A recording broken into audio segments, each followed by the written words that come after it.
Ovation pour Volodymyr Zelensky, le président ukrainien accueilli en héros par les parlementaires européens.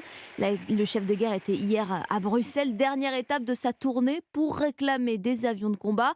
À ce stade, aucun État n'a pris d'engagement ferme. Cette nuit, Emmanuel Macron a même clos le débat. Des avions de chasse, je cite, ne peuvent en aucun cas être livrés dans les prochaines semaines. De quoi rallumer la mèche des critiques sur une certaine pingrerie française. Pourtant, et c'est une information européenne, Romane, la France se montre généreuse avec l'Ukraine. Oui, on parle de plus de 7 milliards d'euros depuis le début de la guerre. William Molinier, qu'est-ce qui a été livré exactement ?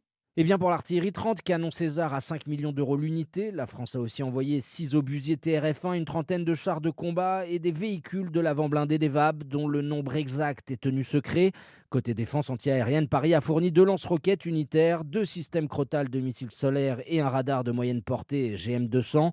Paris a aussi donné du carburant et des équipements aux combattants, casques, gilets pare-balles, jumelles de vision nocturne, matériel médical. Le montant total de l'enveloppe n'est pas connu, à la fois pour des raisons de sécurité, ce qui donnerait des indications sur le nombre de véhicules, avance-t-on à l'Elysée. Mais il y a aussi tout le champ immatériel, notamment l'aide en matière cyber, compliqué à chiffrer, précise une source bien au fait des budgets militaires.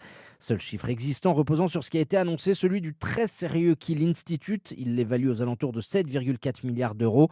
À cela s'ajoute le fonds spécial de soutien à l'Ukraine d'un montant de 200 millions d'euros. Selon nos informations, 80% ont déjà été consommés. Il pourrait être prochainement réévalué à la hausse. Information Europe 1 de William Molinier, suite du Conseil européen, aujourd'hui avec une conférence de presse d'Emmanuel Macron dans la matinée.